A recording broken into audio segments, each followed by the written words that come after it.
What if I told you that every single time Nashville told the king of country, George Strait, to change, the charts proved them wrong within 12 months? Not once. Not twice. 10 separate times across 4 decades, the suits on Music Row made a call, too traditional, too Texas, too stubborn to survive in the modern market, and 10 times, the man in the cowboy hat made them eat every word. The machine had the offices. The machine had the gold albums on the walls. George Strait had something they couldn't manufacture, couldn't package, and absolutely could not understand. This is that story. And the receipts are the records. We're going to go through every one of those moments, starting with the day every major label in Nashville turned him away, all the way to the night he walked onto the biggest stage in country music and told the entire industry exactly what he thought of them in front of a national television audience. Stay with me all the way to number 1, because what George Strait and Alan Jackson did at the ACM Awards in May of 2000 is something Music Row still hasn't fully recovered from. This list goes from remarkable to absolutely unforgivable. Make sure you hit that subscribe button because we post new videos every week, putting the real story of country music back where it belongs, with the people who actually lived it and the fans who actually care. Hit subscribe. Now let's get into it. Here are 10 times George Strait proved Nashville labels wrong by sticking to his roots, ranked from remarkable to absolutely unforgivable. Number 10. The Rejection Tour. The entire Nashville establishment said no in unison, and they were all wrong at the same time.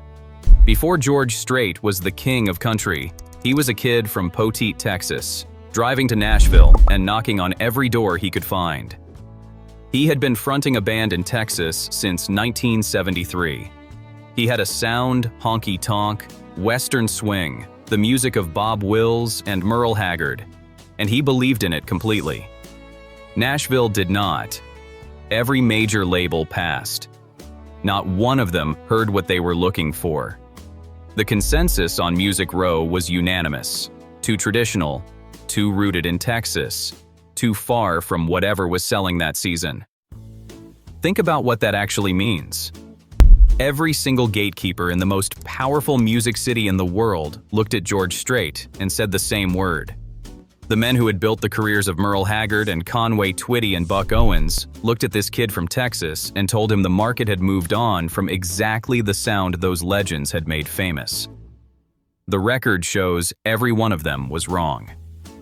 George Strait would go on to hold the record for the most #1 hits in the history of Billboard's Hot Country Songs, 44 #1s, more than any other artist, in any genre, in the chart's entire history.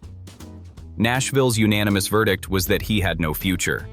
The future had other plans, and it started with a decision that had nothing to do with any of those labels. Number 9. The Cattle Pen Decision. He quit. He had a job lined up designing cattle pens, and then one person talked him out of it. By the time Nashville had finished saying no, Strait had made a decision. He was going to accept a job with a firm that manufactured ranch equipment. This wasn't a dramatic pivot. This was a man reading the room. The music industry had told him, clearly and repeatedly, that his sound had no place in the market.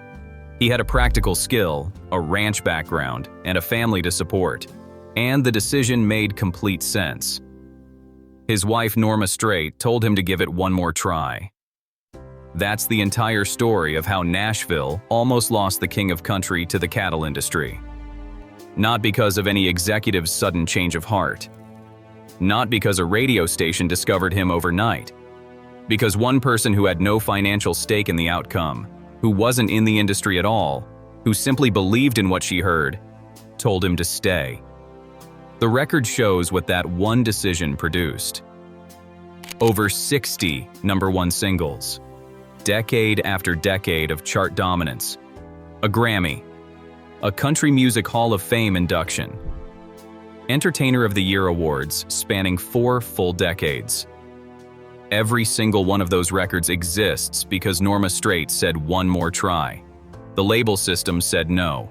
A woman from Texas caught what they dropped, and those labels would get exactly one more chance to get it right. Number 8. The one-song deal. MCA signed him for exactly one single, with no commitment beyond that. In February of 1981, George Strait signed with MCA Records. That sounds like a breakthrough. It was barely that. MCA promotions man.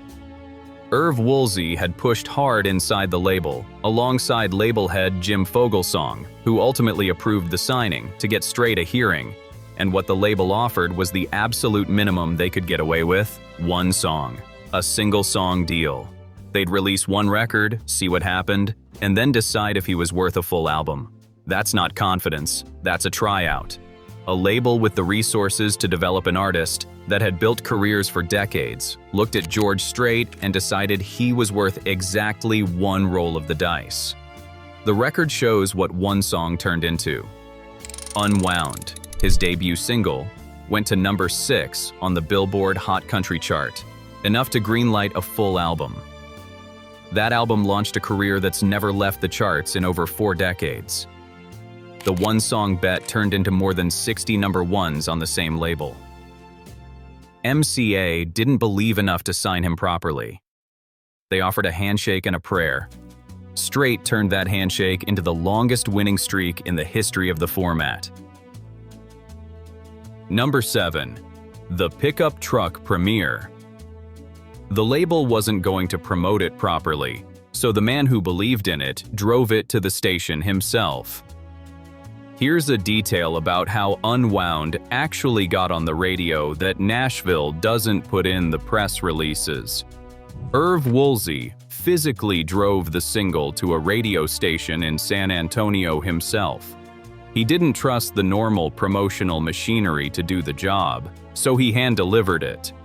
And then George Strait and Erv Woolsey sat outside that station in a pickup truck and waited to hear it play.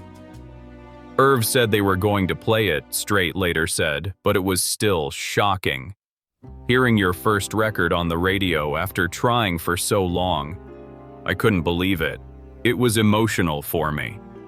That's what a major label debut looked like for a man the industry had spent years ignoring. Not a launch strategy, not a promotional rollout. 2 men parked outside a building in San Antonio, waiting to find out if anyone would play the thing. The record shows the song climbed to number 6 without the machine pushing it through normal channels. It got there because one man drove it somewhere himself.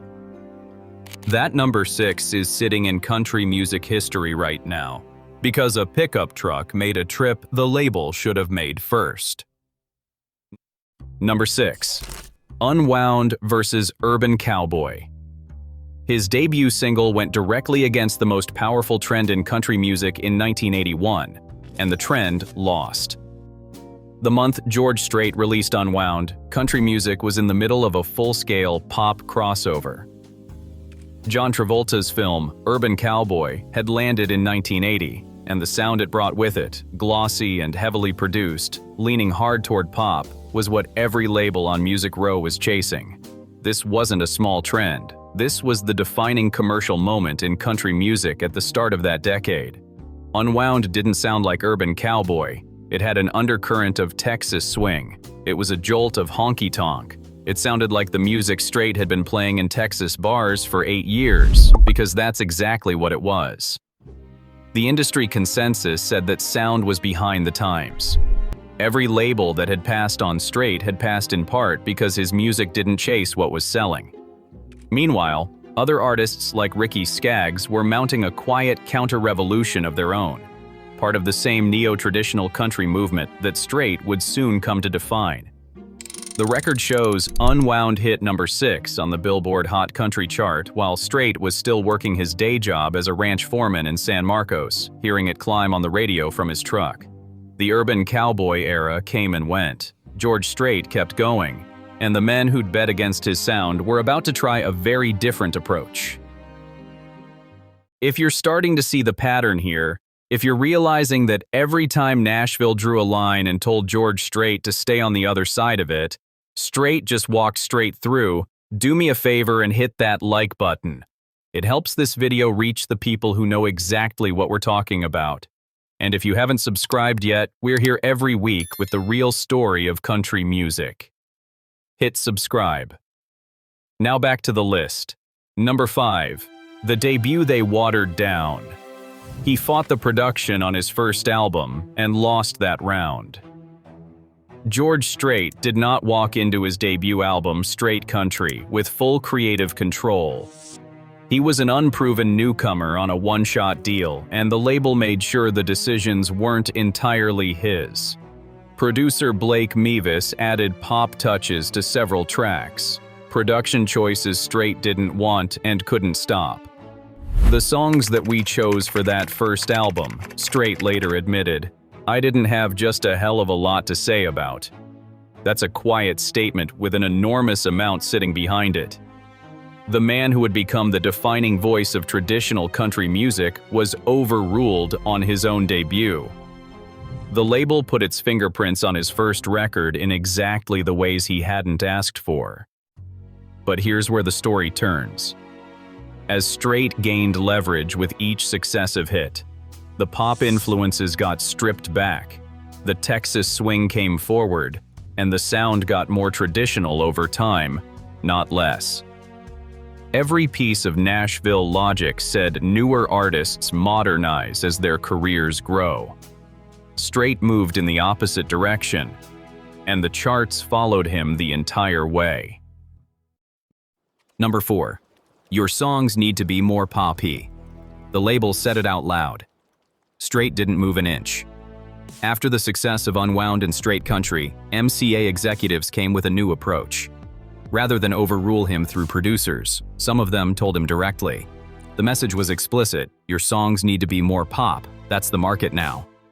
Think about the position that puts an artist in. You've just had your first major chart success. The people who control your contract, your promotional budget, and your relationships with radio are telling you, to your face, that the sound you've built your entire career on is a liability. Every consultant in Nashville would have said the same thing. The smart business move was to listen. Strait didn't listen. The record shows what followed. Album after album of neo-traditional country, honky-tonk, western swing, Texas roots. He didn't inch toward pop. He didn't experiment with crossover production. He made the same essential record again and again, refined it, and owned it so completely that by the mid-'80s he had made it the commercial center of gravity in country music. Artists like Randy Travis and Dwight Yoakam were following in the same lane, but Strait had blazed the trail first, and the charts had already proven whose instincts were right. The market, it turned out, wasn't where the executives said it was. It was wherever George Strait decided to stand. Number 3. The image they could not touch.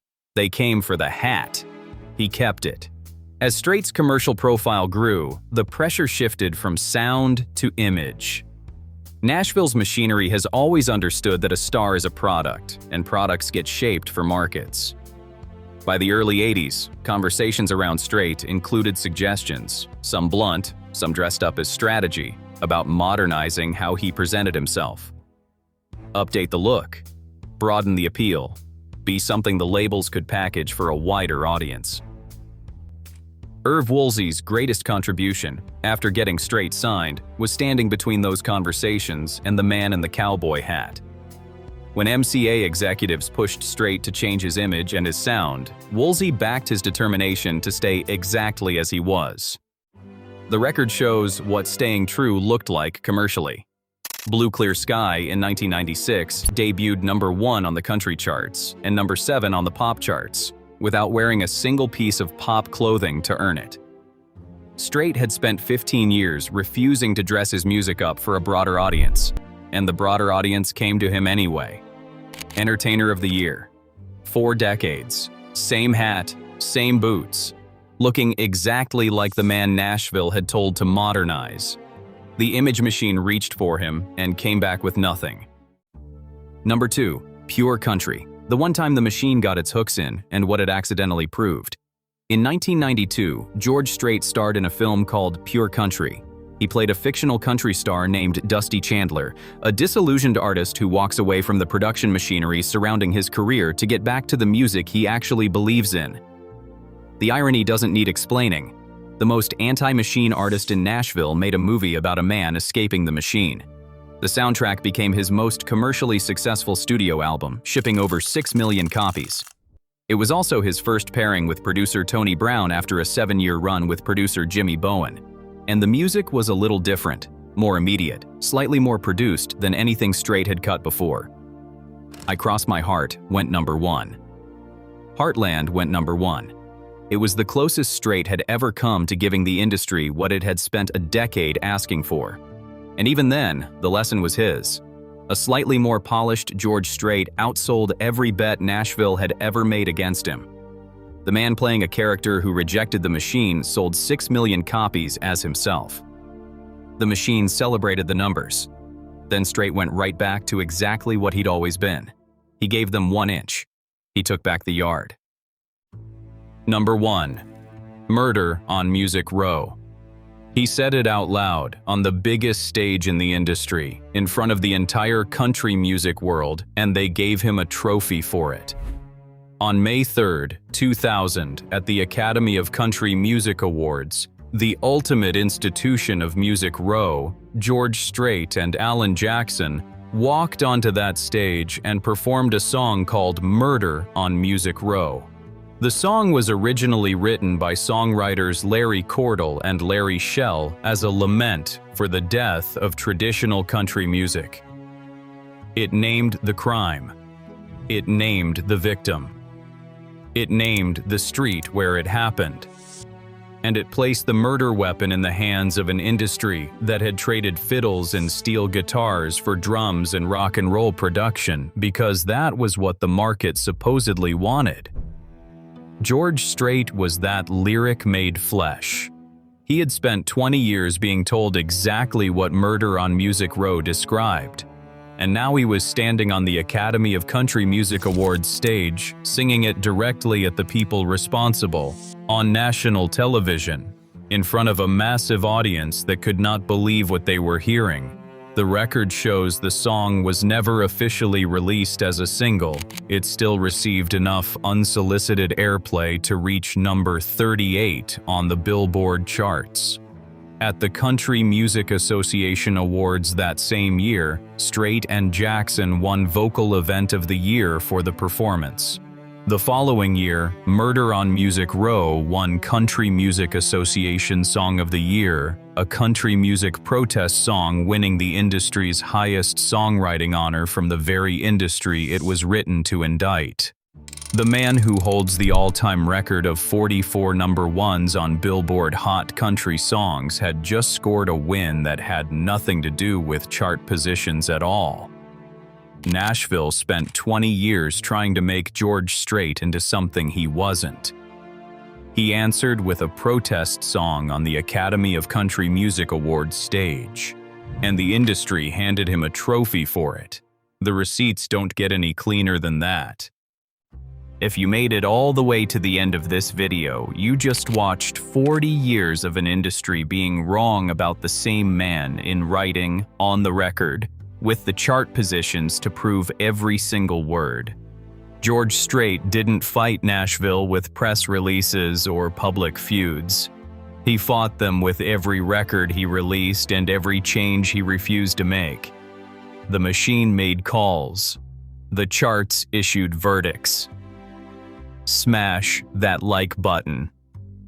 If this video changed the way you think about what it actually takes to survive in Nashville on your own terms, drop a comment below and tell me which moment hit hardest. Are you team number 9, Norma talking him back from the cattle pens? Team number 4, telling the label to their face that he wasn't going pop?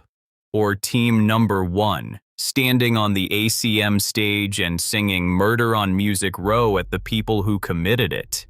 I read every comment, and I want to know. And if you haven't subscribed to the Country Cut yet, what are you waiting for? Hit that subscribe button and ring that notification bell so you never miss a video. We're here every week putting the real story of country music back where it belongs, with the artists who fought for it and the fans who never stopped listening. I'd love to have you on this journey with us. Remember, sometimes the most powerful statement in country music isn't in a press release or a production meeting. Sometimes it's in the hat a man refused to take off and the song he refused to stop singing.